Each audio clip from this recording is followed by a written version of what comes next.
2024 के लोकसभा चुनाव से पहले समान विचारधारा के विपक्षी दलों को एक साथ एक मंच पर लाने की कवायद तेज हो चुकी है। बिहार के पटना में 23 जून को विपक्षी दलों की एक बड़ी बैठक होने जा रही है। इस बैठक में बिहार के मुख्यमंत्री नीतीश कुमार के अलावा कांग्रेस पार्टी के नेता राहुल गांधी, इसके साथ ही कांग्रेस पार्टी के राष्ट्रीय अध्यक्ष मल्लिकार्जुन खड़गे, बंगाल की मुख्यमंत्री ममता बनर्जी, दिल्ली के मुख्यमंत्री अरविंद केजरीवाल के साथ साथ स्टालिन की बात करें या समाजवादी पार्टी की ओर से अखिलेश यादव की बात करें, ये सभी लोग उस बैठक में मौजूद रहेंगे और निश्चित रूप से एक रणनीति बनाई जाएगी कि किस तरीके से लोकसभा चुनाव से पहले तमाम जो विपक्षी दल हैं उनको एक साथ एक मंच पर लाया जा सके।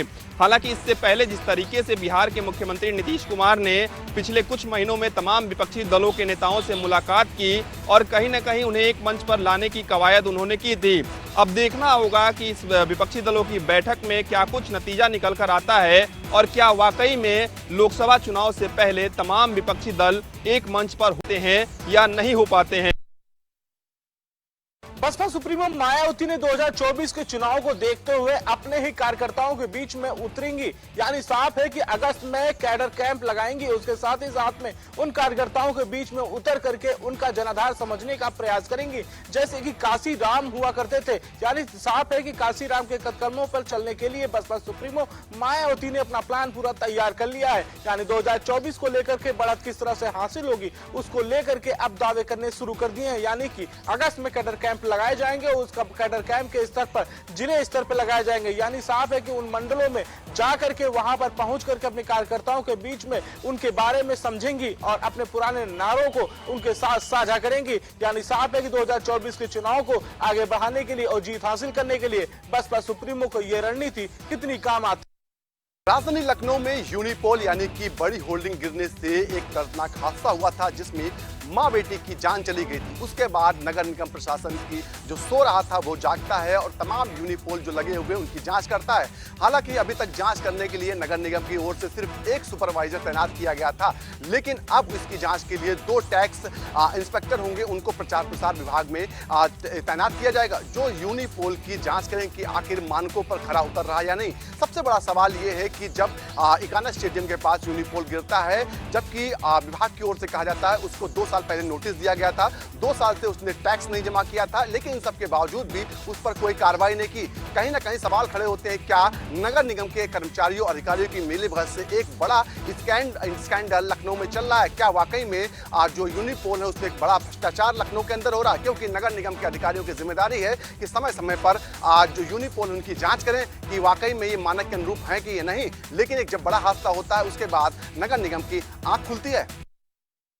उत्तर प्रदेश में लगातार गर्मी का पारा जो है बढ़ता जा रहा है। ऐसे में जो लोग हैं वो दोपहर में घर से बाहर निकलने से बच रहे हैं और अगर घर से बाहर निकल भी रहे हैं तो एक पानी की बोतल अपने साथ लेकर निकल रहे हैं। वहीं अगर आपको बताएं तो अगले 4 दिन तक भीषण गर्मी और लू की चेतावनी जताई गई है। मौसम विभाग के अनुसार जो पश्चिमी विक्षोभ है वो इस वक्त सक्रिय नहीं है, जिस वजह से गर्मी बढ़ने के आसार नजर आ रहे हैं। आपको बता दें पिछले 11 जून के बाद से जो है मौसम में कुछ बदलाव आएगा और कहीं ना कहीं लोगों को जो गर्मी है, तपती गर्मी, उससे कहीं ना कहीं राहत मिलती हुई।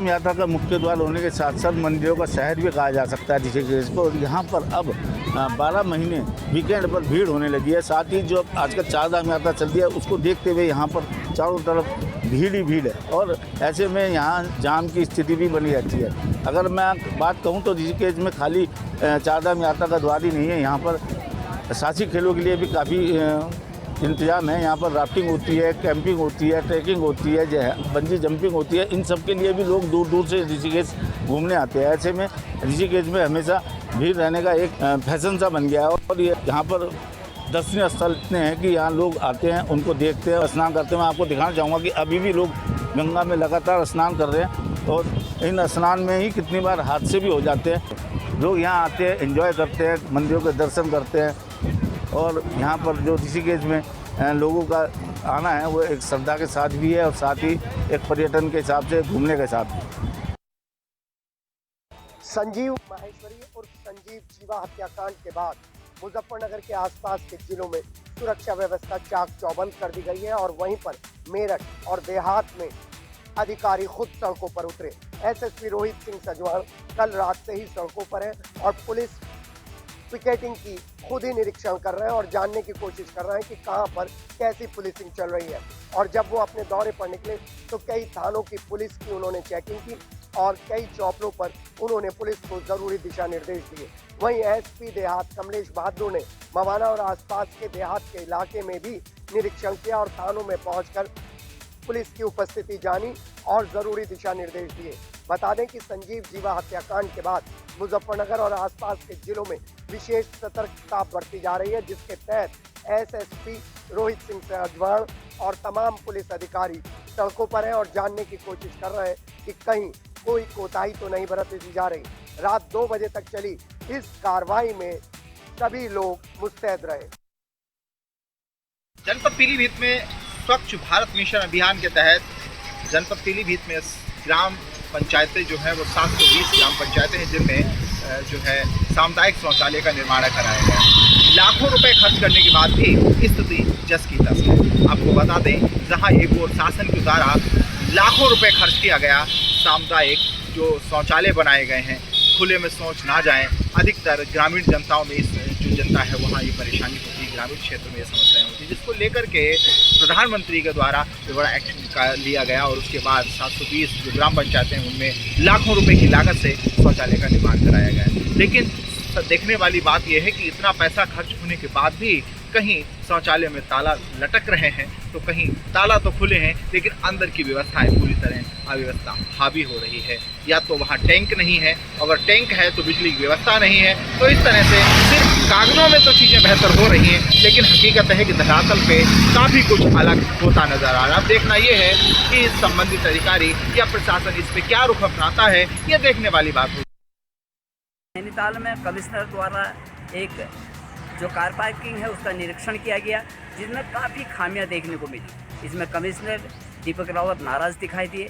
उन्होंने स्पष्ट तौर से कहा है कि नगरपालिका जो यहाँ पर कार पार्किंग कर रही है उसमें सीसीटीवी में साफ कुछ नहीं दिखाई दे रहा है। अगर सीसीटीवी की बात करें तो सीसीटीवी में कितनी गाड़ियाँ प्रवेश कर रही हैं, तो इसका मतलब कहीं ना कहीं उनको ऐसा दिख रहा था कि इसमें गोलमाल चल रहा है। और उसके अलावा जो 120 परिवारों को यहाँ पे नोटिस दिया गया है जिनमें अवैध निर्माण किया गया है, इसमें भी कमिश्नर ने तत्काल उनमें नोटिस को देकर उनको हटाने का कार्य किया जाए, ये भी एक आदेश किया है। और नगरपालिका ईओ को उन्होंने कहा है कि तत्काल सफाई व्यवस्था को देखें और इसके अलावा साथ साथ यहाँ की ट्रैफिक व्यवस्था को भी देखें। नैनीताल सुल्तानपुर के सुल्तान इलाका तहसील के सुल्तानपुर खरकी गांव में मौजूद हैं, जिस हिसाब से कल लखनऊ कोर्ट में संजीव जीवा की गोली मारकर हत्या कर दी गई थी। हम इस समय उसी हत्यारे विजय यादव के मकान पर मौजूद हैं।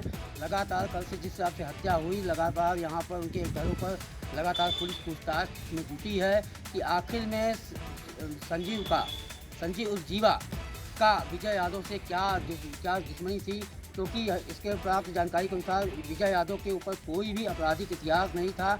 आखिर में जिस हिसाब से मुख्तार अंसारी के साथ शूटर संजीव जीवा को दिन दहाड़े मारा गया है, कोर्ट परिसर में बड़ी वारदात की गई है। ऐसे में अभी पुलिस लगातार कनेक्शन खराब रही है कि आखिर में विजय यादव का संजीव जीवा से क्या दुश्मनी थी, इसको लेकर लगातार पुलिस पूछताछ करती चली आ रही। मिर्जापुर बीती रात एक दर्दनाक हादसा हुआ, जिसमें 4 युवकों का मौत घटनास्थल पर ही हो गया।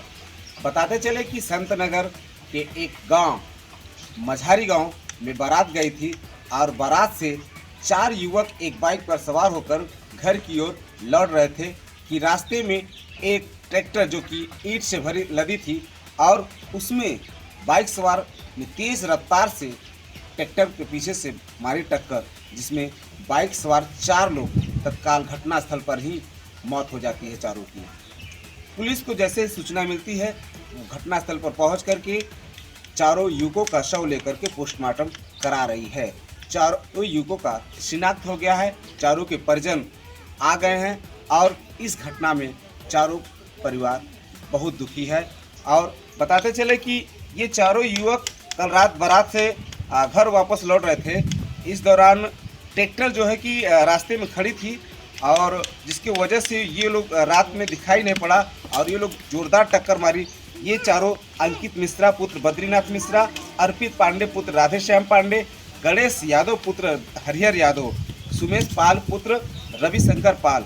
बताते चले कि ये चारों युवक जो है कि रामपुर रेक्सा गांव के निवासी थे, जिसमें एक जो है कि संत नगर का भी निवासी। पूरा गांव में संदिग्ध परिस्थिति में गांव के बाहर पेड़ पर जो दंपत्ति था, बुजुर्ग दंपत्ति, उनका सब पेड़ से लटके हुए मिले। आपको बताते चले कि जब सुबह लोग खेतों की तरफ गए तो उन्हें गांव के ही बुजुर्ग जो दंपत्ति हैं उनके जो शव हैं वो फांसी के फंदे पर पेड़ से लटके हुए मिले। गांव वालों ने आनन फानन में इसकी जानकारी पुलिस को दी। सूचना पर थाना पुलिस भी मौके पर पहुंच गई और दोनों शवों को उतार कर उनके शव को पोस्टमार्टम के लिए भेज दिया है। वहीं बताया जा रहा है कि यह पूरा गृह कलेश के चलते जो बुजुर्ग दंपत्ति है उन्होंने आत्महत्या की है। बहरहाल पुलिस मामले की पूरी जांच पड़ताल कर। उड़ीसा रेलवे हादसा रेलवे प्रशासन के लिए बड़ी चुनौती बन गया है। रेलवे हादसे में 300 लोगों की जान गई थी और करीब 1000 लोग उसमें घायल हुए थे, जिसको लेकर रेलवे प्रशासन शिनाख्त में जुटा हुआ है। कई चेहरे ऐसे हैं जिसकी शिनाख्त नहीं हो पा रही, जिसके लिए रेलवे ने मृतक और घायलों के लिए फोटो जारी किए हैं और उनकी शिनाख्त की जिम्मेदारी मंडल स्तर के अधिकारियों को दी है। रेलवे प्रशासन ने बालासोर के हादसे के बाद 10 दिन का अभियान चालू किया है, जिसमें कई प्रकार की चेकिंग की जा रही है, जिसको सीनियर अधिकारी और सीनियर सुपरवाइजर को देने की बात कही है। यह अभियान 4 दिन से 14 जून तक रहने की बात कही है। अब देखने वाली बात यह है कि बालासोर हादसे में कितने लोगों की शिनाख्त होगी, कितने लोग ऐसे बाकी होंगे जिनकी शिनाख्त से रेलवे का 2024 को लेकर के भारतीय जनता पार्टी की तैयारी की जा रही है। खासतौर से गोरखपुर जिले की बात करें तो गोरखपुर जिले में आज डिप्टी सीएम ब्रिजेश पाठक द्वारा प्रबुद्ध वर्ग लोगों के साथ सरस्वती विद्या मंदिर के पीजी कॉलेज में बैठक की जाएगी और प्रबुद्ध वर्ग लोगों से सलाह मशवरा करते हुए 2024 में किस तरह की रणनीति बनाई जाए ताकि भारतीय जनता पार्टी की जीत हो, उस पर परिचर्चा होगी। जिला बदायूं में धड़ल्ले से कट रहे हैं हरे पेड़। कोतवाली सहसवान क्षेत्र के धुबई गांव का मामला है। यहां पर जो है हरे पेड़ को काटा जा रहा है, जबकि मुख्यमंत्री योगी आदित्यनाथ के सख्त निर्देश, हरे पेड़ किसी कीमत पर नहीं काटे जाएंगे। उसके बावजूद एक तरफ जो है अधिकारी नेतागण सभी मिलकर जो है वृक्षारोपण करा रहे हैं और एक तरफ हरे पेड़ों को काटा जा रहा है। माफिया रात का फायदा उठाकर कहीं कहीं देखा गया दिन में भी धड़ल्ले से पेड़ काटते हैं। अधिकारी क्यों संज्ञान नहीं ले रहे हैं? क्या अधिकारियों की मिली भगत से ये पेड़ काटे जा रहे हैं या क्या मामला है? जब हमारी जो है एसडीएम साहब दूसरा रेंजर सहसवान से बात हुई तो उनका कहना है हम इसकी जांच करा रहे हैं, जांच करा के रुकवाएंगे भी और कार्रवाई भी करेंगे। सवाल ये उठता है कि जो है रेंजर की जिम्मेदारी होती है जब क्षेत्र उनको बांटा जाता है कि इस क्षेत्र में जो कोई भी हरे पेड़ बाग नहीं काटा जाए, फिर उसके बावजूद भी जो है ये क्यों काटे जाते हैं? क्या इनकी मिली भगत से पूरा सांठगांठ से ये पेड़ काटे जाते हैं? अब देखना ये होगा। ग्रामीणों ने वीडियो वायरल किया है पेड़ जो काटे हुए हैं। अब देखना होगा कि इन पर जो है अधिकारियों की तरफ से क्या एक्शन होगा। गोंडा के तरबगंज थाना क्षेत्र के भैरमपुर ग्राम पंचायत में उस वक्त हड़कंप मच गया जब एक युवक की संदिग्ध परिस्थितियों में पेड़ से लटकती लाश मिली। लोगों ने जब लाश को पेड़ से लटकते हुए देखा तब पुलिस को सूचना दी और पुलिस मौके पर पहुंची और जांच में जुटी हुई है। लेकिन जिस तरीके से युवक की लाश पेड़ से लटकती मिली है, जिसके बाद में उसके गले में गमछे का फंदा बंधा हुआ मिला है। पुलिस पूरे मामले की जांच कर रही है, लेकिन घर से जो है सिंचाई करने के लिए युवक निकला था और घर से सिंचाई करने के लिए युवक जो गया हुआ था गन्ने के खेत में सिंचाई कर रहा था और वहीं पे लगे पेड़ पे युवक की फंदे से लटकती हुई लाश मिली है, जिसके बाद में पुलिस मौके पे पहुंची है और बॉडी को अपने कब्जे में लेकर के पीएम हेतु भेजा है। लेकिन जिस तरीके से युवक की लाश मिली है, अब इस पूरे मामले की गुत्थी पुलिस कैसे सुलझाती है ये तो देखने वाली बात होगी। गोंडा झांसी से सवारी लादकर आ रहा प्राइवेट एम्बुलेंस वाहन बंगरा के पास पलटा, कई सवारियां हुई घायल। पूरा मामला झांसी के बंगरा चौकी क्षेत्र का है, जहां पर झांसी से खजुराहो की ओर जा रही एम्बुलेंस अचानक से अनियंत्रित होकर डिवाइडर से टकरा गई। जिसमें आधा दर्जन से अधिक सवारियां घायल हो गई हैं। वहीं एक व्यक्ति की हालत ज़्यादा खराब होने पर उसे झांसी के मेडिकल कॉलेज रेफर कर दिया गया। वहीं स्थानीय राहगीरों और स्थानीय पुलिस की मदद से जो भी उसमें घायल थे उनको पास के समुदाय स्वास्थ्य केंद्र ले जाया गया, जहां उनका इलाज चल रहा है। वहीं हालत गंभीर होने पर एक व्यक्ति को मेडिकल कॉलेज रेफर कर दिया गया है। कानपुर के घाटमपुर थाना क्षेत्र के तरगांव गांव में उस वक्त हड़कंप मच गया जब खेतों में एक युवक का हत्या करके शव फेंक दिया गया। घटना की जानकारी पर पहुंची पुलिस मामले की जांच में जुट गई है। आपको बताते चले कि पूरा मामला कानपुर के घाटमपुर थाना क्षेत्र के तरगांव गांव का बताया जा रहा है, जहां पर खेतों में एक युवक का शव आज सुबह लोगों ने देखा, जिसके बाद घटना की जानकारी पुलिस को दी। सूचना मिलते ही घाटमपुर थाना पुलिस मौके पर पहुंची और जब मृतक के शव को शिनाख्त की गई तो उसके शरीर पर कई गंभीर चोटों के निशान के साथ साथ उसका प्राइवेट पार्ट भी कटा हुआ था। जिसके बाद पुलिस ने मामले को संदिग्ध मानते हुए घटना स्थल पर फॉरेंसिक टीम को बुलाया और पूरी घटना की सिलसिलेवार तरीके से जांच कराई। प्रथम दृष्टया इस पूरी घटना में एसीपी घाटमपुर दिनेश कुमार शुक्ला का कहना है कि युवक की हत्या की आशंका जताई जा रही है। पुलिस हर पहलू पर जांच करती हुई नजर आ रही है। वहीं प्रेम प्रसंग के चलते भी हत्या की आशंका जताई जा रही है, जिसके बाद पुलिस ने मृतक के शव को कब्जे में लेकर पोस्टमार्टम के लिए भेज दिया है। कानपुर के ग्रामीण क्षेत्र में एक बार फिर तेंदुए की चहलकदमी से लोगों में दहशत का माहौल है। आपको बताते चले कि चौबेपुर के दुर्गापुर में कार से जा रहे कुछ लोगों ने तेंदुए को देखा, उसका वीडियो बनाकर वायरल किया है। लेकिन यह वीडियो कितना सही है इसके बारे में अधिकृत रूप से कोई भी अधिकारी बोलने को तैयार नहीं है, लेकिन फिर भी यह बताया जा रहा है कि जो वीडियो है वो चौबेपुर के दुर्गापुर गांव का ही है, जहां पर तेंदुआ देखा गया है। पिछले कई वर्षों से अगर देखा तो तेंदुए की चहलकदमी गंगा बैराज के कटरी क्षेत्रों में, चौबेपुर, शिवराजपुर, यहाँ तक कल्याणपुर क्षेत्र के आउटर क्षेत्रों में तेंदुए की दहशत देखने को मिली है। तो उस तेंदुए को लगा तो देखा जा रहा है, उसका वीडियो बनाया जाए। वन विभाग की टीम ने घेराबंदी कर तेंदुए को पकड़ने का प्रयास भी किया, लेकिन वह तेंदुआ अभी तक पकड़ा नहीं गया है। लेकिन एक बार फिर तेंदुए की चहलकदमी ने कहीं ना कहीं वन विभाग और प्रशासन ने माथे पर पसीना ला दिया है, क्योंकि इससे कहीं ना कहीं ग्रामीण भी दहशत में है कि अगर तेंदुआ सही में है तो उनके लिए कहीं ना कहीं घातक है, क्योंकि तेंदुए के ने इससे पहले कई बार हमला करके कई ग्रामीणों को घायल किया था, इसके साथ ही कई जानवरों को भी नुकसान पहुंचाया था। ऐसे में कहीं ना कहीं एक बार फिर तेंदुए की जो सरगर्मी तेजी देखी जा रही है या उसके आसपास की जो चहलकदमी उससे कहीं ना कहीं ग्रामीणों में दहशत है। फिलहाल इस वीडियो की पुष्टि न्यूज़ वन इंडिया तो नहीं कर रहा है, लेकिन जिस तरह से यह वीडियो सोशल मीडिया पर वायरल हो रहा है या लोगों ने वायरल किया है, उससे साफ तौर पर देखा जा रहा है कि अगर तेंदुए की चहलकदमी है तो कहीं ना कहीं लोगों के लिए हानिकारक हो सकता है। फिलहाल वन विभाग की टीम इस वीडियो को किसी भी तरह से नज़रअंदाज नहीं कर रही है और वन विभाग के अधिकारियों का कहना है कि चौबेपुर के पास जहाँ से ये वीडियो बताया जा रहा है उसके आसपास पता किया जाएगा कि आखिर तेंदुए की जो चहलकदमी है या फिर कोई और जानवर सिर्फ गलतफहमी है। फिलहाल वन विभाग की टीम आज चौबेपुर के दुर्गापुर गांव पहुंचेगी और तेंदुए के बारे में पता करने का प्रयास करेगी।